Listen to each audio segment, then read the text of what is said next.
Então, a gente vai começar o nosso episódio piloto. Meu nome é Pedro Henrique, eu sou licenciando ainda em Ciências Biológicas. Tenho um interesse muito na divulgação científica. Eu sou mais pegado na parte de animal, mas a botânica também, além de assustadora para mim, ela também é muito interessante. Apesar que eu gosto mais quando tem o desenvolvimento dos bichinhos lá junto com as plantas, né? Hoje eu convidei duas pessoas que são muito mais apaixonadas do que eu pela área da botânica e inclusive sobre essa sub-área aí que é a etnobotânica, para a gente conversar sobre. Bom, olá, eu me chamo Alexandra Carvalho, eu sou estudante já concluinte, falta pouquinho do curso de licenciatura em Ciências Biológicas pelo Instituto Federal. E dentro da biologia eu tenho a botânica e a ecologia como as áreas assim que eu mais me identifico mesmo. Sou apaixonada por botânica. E assim, eu fico muito feliz pelo convite, né, feito pelo meu colega e também anfitrião Pedro Henrique, para falar de algo que se tornou um dos meus temas favoritos, né, atualmente. Até porque tem uma direta ligação aí com o meu projeto de TCC. Então, oi gente, eu sou a Michele. Também sou concluinte do curso de licenciatura em Ciências Biológicas pelo Instituto Federal do Piauí. Tenho também a botânica e a ecologia como as áreas que mais me identifico dentro do curso. Fico muito feliz também, Pedro, pelo convite, que o tema etnobotânica também está relacionado ao meu projeto de TCC. Então, vamos lá. Então a gente só tem pessoal aí que está situado bem na área, né? A gente vai começar pelo título do episódio, né? Quem que é essa tal de etnobotânica? Então, assim, Pedro, eu acho interessante que antes da gente falar de etnobotânica de fato, é necessário que falemos também sobre a etnobiologia, né? Até porque a etnobotânica ela está dentro da etnobiologia. Então, a etnobiologia ela se trata aí de uma ciência que vai ser baseada na coleta de dados, isso em campo, e uma pesquisa que implica no estudo da interação de uma determinada comunidade com algum recurso. No caso da etnobotânica, trata-se da observação das comunidades com as plantas. Então, a gente observa o quê? A gente estuda, né, a interação do homem com os vegetais. Então, assim, o principal instrumento da coleta são as entrevistas, que nada mais são que conversas bem despretensiosas mesmo, bem tom de conversa, igual essa que a gente está tendo agora. Isso a fim de compreender a relação entre as pessoas com as plantas. Mas dá ainda para acessar somente os acervos. Mas como muitas culturas têm apenas registros orais, como é o caso dos índios, por exemplo, é preciso entrevistar. Então, assim, você pode concluir que foi, né, está sendo ainda muito difícil, né, nesse momento de pandemia, para os pesquisadores de etnobotânica, não é mesmo? Nossa, como está sendo difícil, né, Alexandre? Exatamente. A gente está vendo isso agora. Exatamente. Já que é necessário um contato mais direto. Inclusive, isso que nos impediu, eu falo isso por mim e pela Michele, né, de dar continuidade, ou melhor, de iniciar o nosso projeto de fato. Então, assim, na etnobiologia, só para fechar aqui, busca-se sempre acessar a diversidade cultural, biológica e também linguística. Então, a etnobiologia é considerada mesmo a ciência da sobrevivência, porque os resultados que a gente tem a partir dessas pesquisas, elas servem até de subsídios para a coleta de dados importantes para organizações como a OMS, por exemplo. Então, em um contexto mais amplo, a gente pode afirmar que essa ciência, ela estuda, interpreta a história e a relação das plantas nas sociedades antigas e atuais. Sendo assim, através da etnobotânica, a gente pode conhecer essas sociedades, conhecer seus costumes, conhecer a sua cultura. Um exemplo de estudo etnobotânico é trabalhos que envolvem registros botânicos em locais como, por exemplo, áreas indígenas, que envolve aí coleta de informações junto à população nativa a respeito, por exemplo, da nomenclatura das plantas na língua daquele grupo, usos que fazem, né, com as plantas e significados culturais dessas plantas. Outro exemplo bem comum que a gente está tendo aí, bem rico nos artigos, os quintais rurais, etnobotânicas em quintais rurais, que envolve aí registro quantitativo de espécies alimentícias ou medicinais e os conhecimentos da comunidade sobre elas. Eu acho isso da hora, né? Pela minha leitura aí da etnobotânica, ela envolve muito esse estudo da antropologia, né? Conhecimentos ali que pega o povo tradicional, toda aquela população ali de Isso. nativos, ver como é que é as formas de consumo dele. E tem até da história assim, do surgimento da humanidade, né? Desde os primórdios, como é que ele se Uhum. relacionava com A etnobotânica, ela é, na verdade, é multidisciplinar, né? Que vai sim, envolver aí a Exatamente. antropologia. tem toda essa E, questão da relação biologia, sim, cultura, etc. e é isso que eu acho mais fantástico na etnobiologia, né? Que é essa interdisciplinaridade. E outra questão, que a importância da etnobotânica. Aí, complementando o que a Alexandra disse, ela é uma ciência que visa aí registrar os saberes tradicionais e culturais, onde já existe ali um saber construído, né? Construído ao longo dos anos em uma determinada comunidade.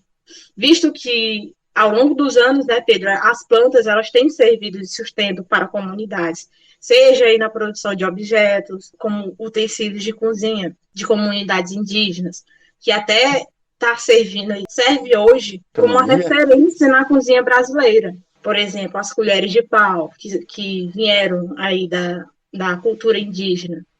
Também a questão alimentar, né? Como hortaliças e medicamentos. Nos medicamentos, a gente tem o uso das plantas medicinais, né? O conhecimento sobre o potencial terapêutico de plantas medicinais, que, a priori, eles foram adquiridos por povos de diversas culturas e, posteriormente, repassados por gerações. Sim.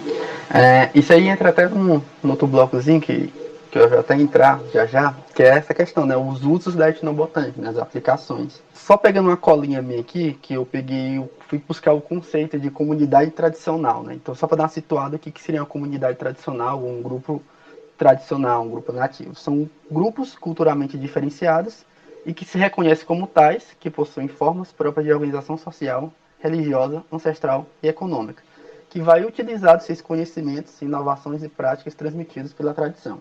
Todo esse conceito deles, né, toda essa experiência e saberes acumulados por esse grupo, dessa comunidade humana que vai fazer essa relação desses recursos naturais, né, que aí vai ser passado para frente, para frente, para frente, para frente, como se fosse algo mais no conhecimento popular, né.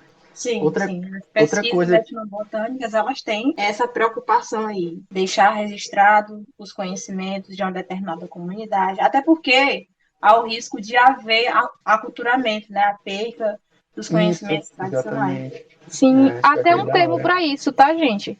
Isso se chama erosão do conhecimento, que é quando a gente perde Isso. um determinado conhecimento, tá? De uma comunidade, por exemplo. Pode acontecer, infelizmente.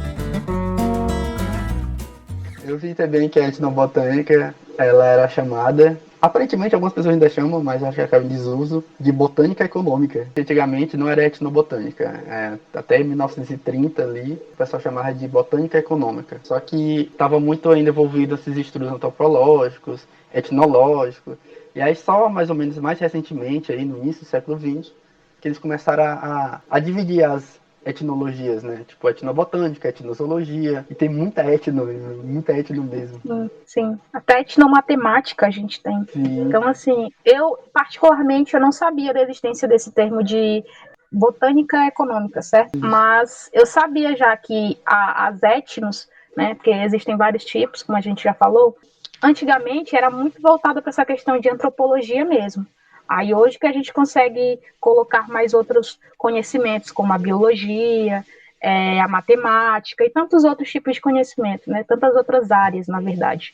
e voltando um pouquinho naquele assunto da Michelle, né, que ela estava falando dos usos, a gente tem diversos usos, né? Alguns que eu dei uma lida e dei uma olhadinha foi a medicinal, a alimentícia, a ornamental, artesanal, e uma que é também bem legal de se ler também, as místicos e as religiosas, né? Existe algumas pessoas que cultuam, assim, é uma planta às vezes que tem um valor religioso muito Sim. grande para determinada comunidade, é bem interessante.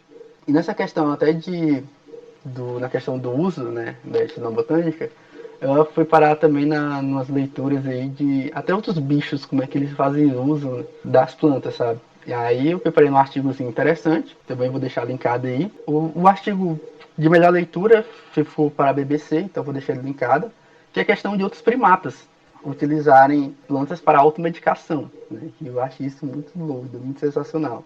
Alguns estudos observaram um chimpanzé que arrancou uns galhos e removeu a casca e as folhas, que se elas forem ingeridas em grandes quantidades, elas poderiam ser letais. Essa planta, ela se chama vergonha, eu não sei se é exatamente a pronúncia certa, e ela é usada para tratar doenças como malária, esquistossomose e outros parasitários, sabe? Algumas doenças parasitárias no geral. E aí, o que foi doido é que os pesquisadores perceberam que o primata, o chimpanzé em si, ele estava usando a planta não para alimento, mas sim uma automedicação, sabe? Eu fiquei realmente encabulado com isso, né? Tipo, até outros bichos conseguem fazer esse uso das plantas, reconhecem essa importância. Exatamente. E eu acredito que esse seja o nosso papel, de registrar mesmo esses conhecimentos, fazer com que as pessoas tomem conhecimento mesmo e que a gente não perca, né? Isso que é tão rico assim, pra gente. Aí entrando num assim que é mais complicadinho, que foi onde eu tive mais dificuldade de leitura, seria as possibilidades e, sei lá, perspectivas para ensino básico. Como é que se ensina etnobotânica no ensino básico? Nós que somos da licenciatura. Pronto, você tocou num ponto muito interessante, né, de discussão aí, mas que infelizmente ainda não é muito trabalhado. Porque, assim, para se trabalhar com a temática de plantas medicinais, por exemplo, porque eu estou usando as plantas medicinais porque é o principal foco, na verdade, da etnobotânica. A gente vê muito trabalho etnobotânico com essas plantas. Então, assim, quando a gente vai trabalhar com essa temática, é importante que a gente associe os diferentes saberes que fazem parte deste conteúdo, até para que o diálogo entre as diferentes formas de conhecimento chegue de uma forma para os alunos que eles tenham uma aprendizagem significativa mesmo sobre o tema. Por outro lado, isso não quer dizer também que o conhecimento científico ele deve ser substituído pelo conhecimento etnocientífico, né? Que a gente como a gente já abordou aqui, que é um conhecimento mais tradicional mesmo. Então, assim, utilizar desse conhecimento como uma ferramenta de mobilização cognitiva e também afetiva do aluno, porque é possível, sim, despertar esse lado afetivo com o aluno quando a gente traz um conhecimento que é do cotidiano dele, sabe? Ele pode ter uma relação afetiva com esse conteúdo. E isso vai mudar a percepção dele para esse novo conhecimento que se apresenta junto com o científico, né? Então, nesse sentido, alguns autores da área defendem que a ideia de que os saberes tradicionais, também pode ser chamado de populares, devem sim fazer parte do currículo escolar, uma vez que fazem parte da vida dos estudantes e precisam também ser reconhecidos e explorados pela escola. Esses autores, eles defendem ainda que esse conhecimento que é mais do nosso cotidiano, como os demais, faz parte da cultura. E é construído pelos homens, né, das gerações adultas. Então, assim, é uma questão de transmitir conhecimento, né, às gerações sucessivas. E a escola pode muito bem ser esse canal, né, de transmissão desse tipo de conhecimento. Exatamente. E voltando à parte de culturas, né? O Brasil, ele é grande, um país vasto em culturas, né? Tem uma rica variedade de culturas. E essa diversidade existente aqui, ela não deve ser ignorada, principalmente aí pela escola, né? Então, no ensino de ciências, a etnobotânica, ela pode ser, sim, um mecanismo promissor. Eu acho que a escola, ela é o principal meio formal para que a etnobotânica ela seja assim empregada nas escolas.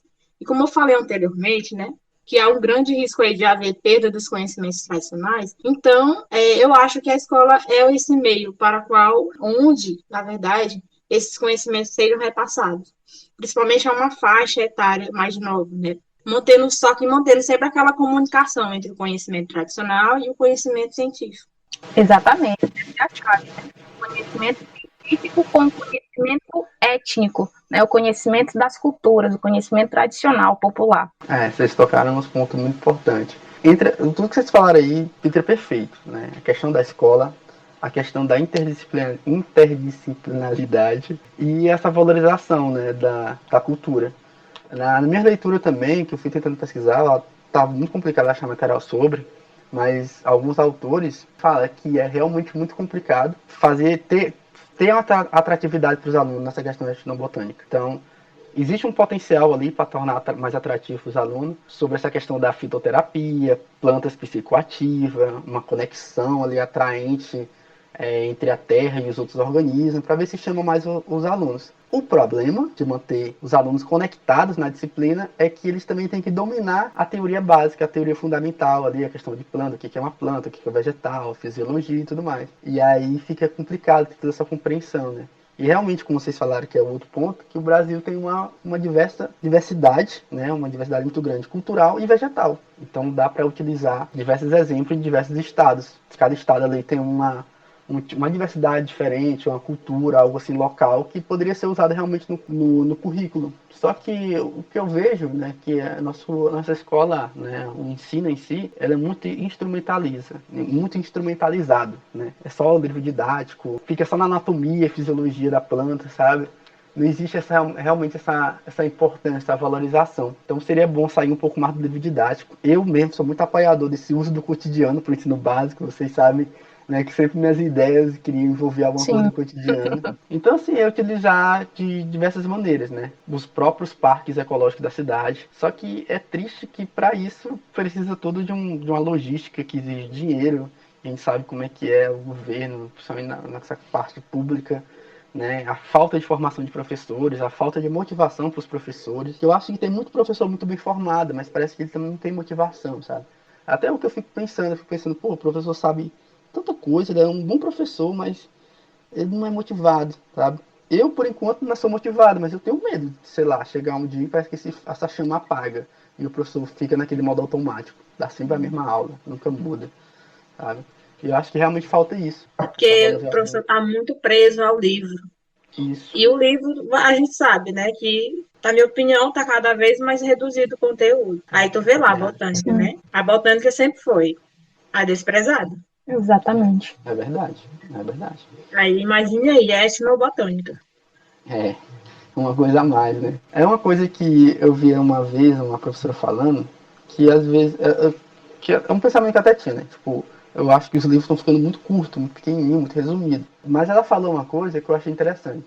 Realmente os livros não tinham como ser como estava antigamente, estava muito grosso, né? Os livros eram muito grossos, o aluno não ia aprender mesmo.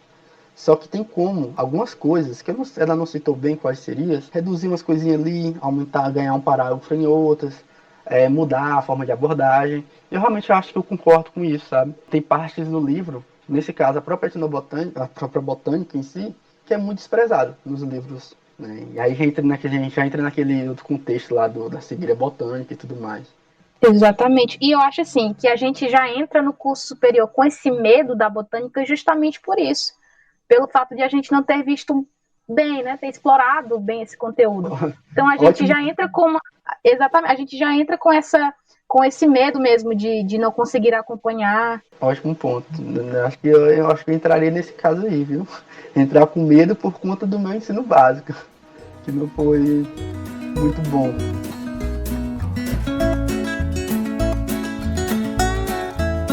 Aí um pouquinho agora, assim, dos problemas na etnobotânica. Eu vi que às vezes rola alguns preconceitos, etc., porque existe um preconceito em si, da própria valorização ali dessa cultura local. Entra até na questão das punks, eu acho que é a Alexandra que trabalha muito com as punks, porque a gente tem todo esse movimento punk, que a gente sabe, né, que um jardim, horta, campo, quintal de casa, até calçada, a gente vê um bocado de planta que nasce sozinha, e muitas delas são classificadas de forma preconceituosa, como mato, meio pejorativo, é mato. E muitas pessoas nem sabem, mas um bocado dessas plantas aí, ou pelo menos algumas partes delas são até comestíveis, e apresentam índices nutricionais até tão bom quanto até outras hortaliças e frutos e raízes mais famosos, né, que a gente está acostumado a comer.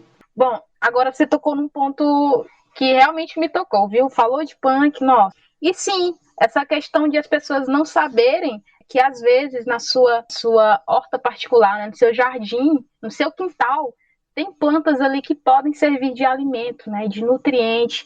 O preconceito vem daí, porque a gente não vai atrás desse conhecimento, esse conhecimento não chega até a gente. Então, o preconceito ele parte daí, né, porque o preconceito ele sempre vai ter essa ligação direta com a falta de conhecimento. Mas, assim, quando a gente fala da etnobotânica como um todo, eu destacaria outro problema, tá? Um outro entrave. Porque, assim, todas as áreas têm as suas questões, né? Os seus entraves, e com a etnobotânica não seria diferente. Então, eu penso assim, que o fato de acharem que é fácil fazer esta ciência, porque acredite ou não, meus caros, existem pessoas que acreditam que é muito fácil fazer qualquer etno. Pensam que basta fazer entrevistas, né? E transcrever o que foi dito pelos entrevistados, e não é assim. Só para vocês terem uma ideia, é necessário lançar mão aí de métodos e também de técnicas antes da entrevista. É necessário estabelecer um rapport. Tá? O que é rapport? Né? O rapport é uma técnica que a gente utiliza aí para ter um pouquinho mais da confiança com a comunidade. Tá? É para estabelecer uma relação de confiança mesmo. Tanto é que o significado, né, da palavra rapport, R-A-2-P-O-R-T, vem do francês, né, que quer dizer trazer para perto. É, na verdade, aí uma técnica que vem da psicologia que a gente acabou trazendo para dentro das etnos. Então, assim, não é todo mundo que se dará bem nessa área, entende? É algo mais como vocação mesmo, eu ousaria dizer até. Porque, assim, você não pode sair para o campo de pesquisa sem antes dominar o assunto, né, sem ter uma boa fundamentação. E, definitivamente, a etnobotânica e todas as outras etnos, na verdade, não se faz de qualquer jeito. Realmente não é fácil. Muita gente pensa que só fica nessa entrevista e realmente só escrever. E quem dera fosse só isso. Eu concordo contigo. Eu também acredito que seja uma vocação. A pessoa tem que estar realmente muito imersa nesses conhecimentos assim. Ela tem que gostar realmente muito. Agora entrando assim no nosso último bloco, nosso penúltimo bloco no caso, mas seria essa questão de divulgar melhor essa área. Como é que a gente poderia trazer mais as pessoas, fazer com que as pessoas se interessassem mais por isso?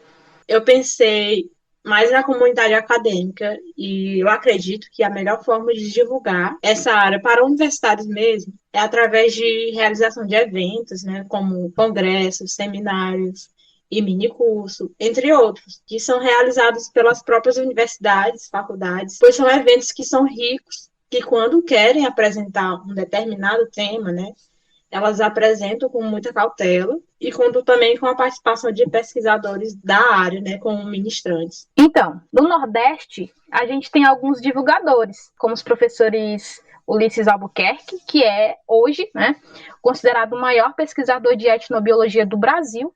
Se você der uma olhada no currículo dele, sem mentira nenhuma, você só vai encontrar trabalhos dentro desta área. Temos também a professora Patrícia Medeiros, que dá aula na Universidade Federal da Bahia. Recentemente ela recebeu até um prêmio internacional justamente em decorrência disso, né, de trabalho de divulgação científica. No Piauí a gente tem também representantes como o professor Nelson Alencar, o professor Alisson Almeida, a professora Roseli Barros. Então, nesse sentido, falando aqui mais para o público acadêmico, eu penso que a melhor forma de divulgar essa área é publicando, assim bem como esses professores têm feito. Mas, assim, também não é produzir por produzir, é produzir material bom, produzir coisa boa, trabalho bem fundamentado, sem falhas, mas falhas frívolas, isso que eu quero dizer. Precisa-se de qualidade e não de quantidade dentro dessa área. Então, quando eu falo de produção de artigo, eu estou falando para o público acadêmico, né? Mas a gente está vendo atualmente que isso de deixar esse conhecimento todo dentro dos muros só das universidades é algo bem injusto e também perigoso. Essas ondas aí, melhor, essa onda aí de fake news é resultado disso também. Então, eu defendo também a necessidade de levar esse tema para a população como geral mesmo, por meio das redes sociais, de palestras, de podcasts como esse aqui que você está produzindo. Esse é uma excelente forma de divulgar. Produção de materiais como cartilhas, que é inclusive um material que eu sou muito fã, mas isso tudo numa linguagem mais acessível. Até porque, para que a abordagem desse tema no ensino básico, sirva como uma forma de propagar também esse conhecimento. Essa questão aí das redes sociais, né, para a gente divulgar a área da etnobotânica para a educação básica em geral, né, que as redes sociais são a forma mais acessíveis. Exatamente. O estudante está todo o tempo na rede social. Tem estudante que está na aula e está lá na rede social. Isso é verdade. E é exatamente isso, né, porque quando a Alexandra falou sobre publicar, eu já estava meio assim, me coçando, porque assim, eu entendo, tem que publicar, tem que ter a publicação, tem que fazer, se quer fazer ciência. Só que realmente isso fica muito preso só na academia. E a gente tem que dar um jeito de democratizar mais esse conhecimento, né? Conseguir levar ele mais para ampliar ele ali no ensino fundamental, no ensino médio, até mesmo no ensino superior, dar essa disseminação do conteúdo. E é muito importante mesmo, porque como a gente já falou aí diversas vezes, o Brasil é muito diverso, né? Até serve para um conhecimento, porque a nossa comunidade, os humanos em si, se eles aprenderem como que aquelas plantas serem úteis, eles podem fazer a utilização correta, né? A gente acaba entrando até na outra parte assim de conservação, porque eles podem entender melhor ali e conservar melhor aquele tipo de E a etnobiologia tem esse viés também, tá? De conservação, porque pense aí, se a gente mostra por meio de um trabalho, por exemplo, essa planta, que uma determinada planta tem uma utilidade, a gente consegue conservar essa planta, por exemplo. Então, é muito dentro dos objetivos da etnobiologia mesmo, essa questão de conservação. Eu fiz a leitura de um TCC de uma menina, Vanessa Martins, que ela é do Instituto Federal, só que ela é de Santa Catarina, e eu achei muito legal. Ela fez uma pesquisa investigando o potencial da divulgação etnobotânica em um parque ecológico de lá. Aí o que ela fez? Na primeira etapa dela lá, da metodologia, ela fez um levantamento, fez uma listagem completa das plantas arbóreas que tinha nesse parque ecológico. Categorizou tudo, que eu não vou entrar em todos os detalhes aqui, mas eu vou deixar o TCC dela linkado aí, tem umas tabelinhas bem feitinhas lá. E na segunda etapa, que é a parte que mais me interessava, foi de fato a divulgação. Aí ela fez a divulgação por meio de palestras para a comunidade escolar, com banners, imagens ilustrativas, informações do uso da planta, não popular e tudo mais. Aí, enquanto ela observava as impressões e as percepções dos alunos, ela disse que foi anotando tudo no diário de campo e posteriormente analisou. Aí já lá nos resultados dela, a discussão, nada muito surpreendente, mas a divulgação acabou proporcionando para os alunos terem um olhar mais diferenciado em relação ao parque. Muitos dos alunos afirmavam não conhecer a finalidade das espécies das plantas que lá tinham, e muitos ficaram surpresos com a quantidade de espécies que existiam no parque. Alguns até questionaram se realmente tinha aquela quantidade de espécies no parque ecológico. E aí o que possivelmente vai acontecer é que essa criança, quando ela for de novo no parque, ela vai investigar, ela vai ter um olhar mais atento no parque, vai saber que é a plantinha que a professora lá falou. Então, realmente, a educação e a divulgação científica, ela é muito fundamental para esse conhecimento etnobotânico, né? Então, a escola, eu acho que ela é muito importante mesmo. E aí tem que entrar nessa parte de divulgação lá. Sim, e eu acho que a questão dessa divulgação tem que começar na escola. Tu tocou num ponto bem importante aí, do menino for lá no local e reconhecer a planta que a professora falou. Bem interessante. Exatamente. Eu sempre acabo trazendo muito para a questão das punks, né?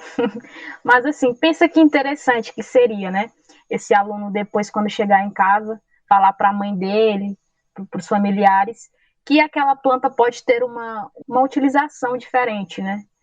Pensa aí como ele vai passar a olhar diferente para aquela planta, como provedora de nutrientes, por exemplo. Então, assim, eu acho fantástica essa questão da escola poder potencializar. Com certeza. E eu já sou um pouquinho mais...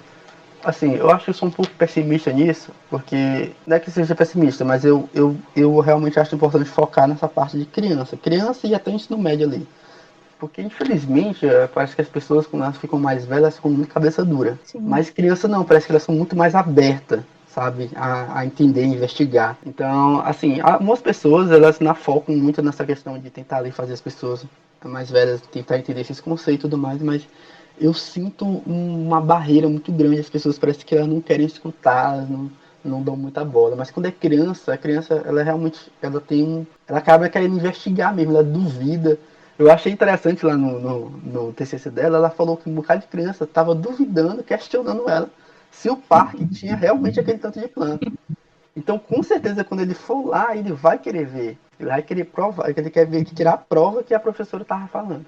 Então, realmente, eu acho que seja muito importante realmente focar nessa questão da escola, né? Que depois que sai, aí eu acho que fica mais complicado. Capaz da criança contar, sair contando a quantidade de árvore que tem. Exatamente.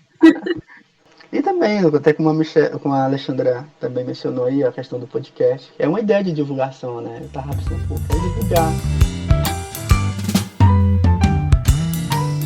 Depois, indo para as partes finais, né? Seria, nesse caso, agora as recomendações de vocês. Tipo, o que vocês recomendam para quem quer conhecer um pouquinho. Alguma leitura pode ser tanto para alguém mais acadêmico, que é uma leitura mais técnica, ou para quem está querendo só aprender um pouquinho mais. Pronto, eu tenho aqui algumas recomendações, sim. Tem uns livros e também uns artigos, tá? Que é mais direcionado para quem já está mais familiarizado com a área, né?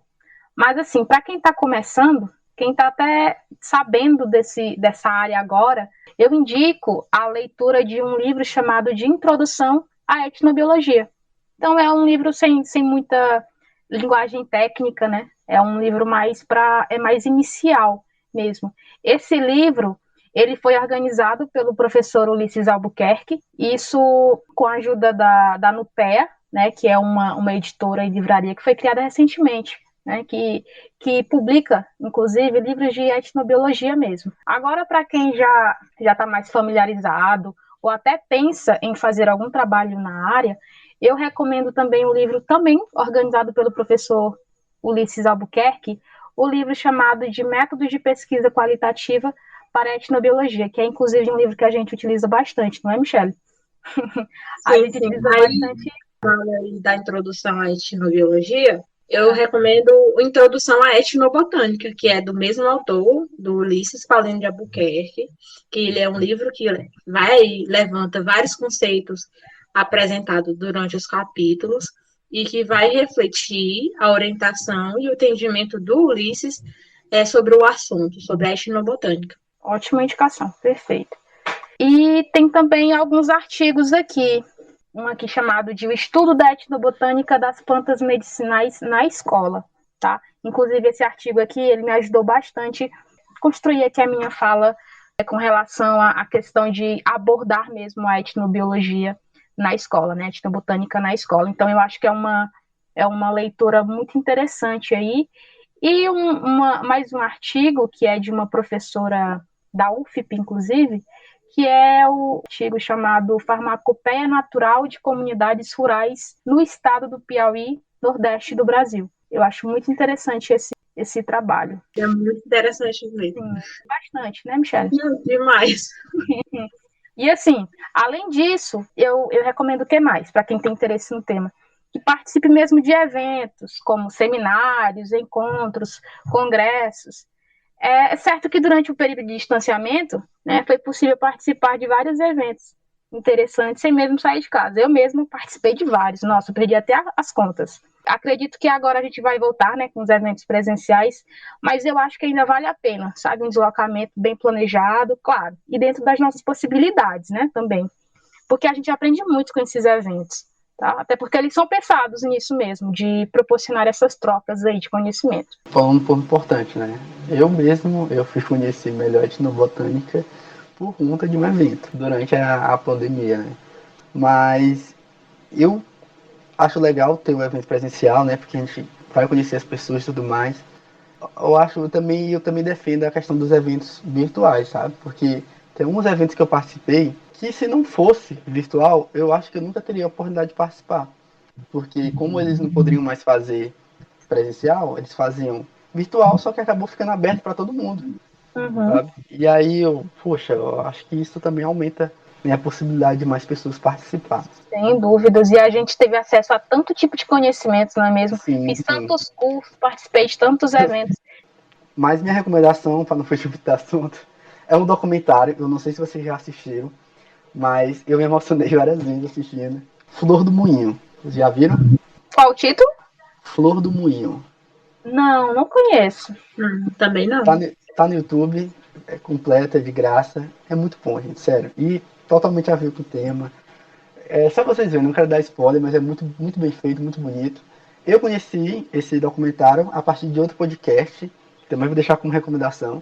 Foi no episódio 100, Plantas e Pessoas, o Poder da Etnobotânica, do podcast do Alô Ciência, que é uma das principais inspirações para essa minha ideia de criar também um podcast, né?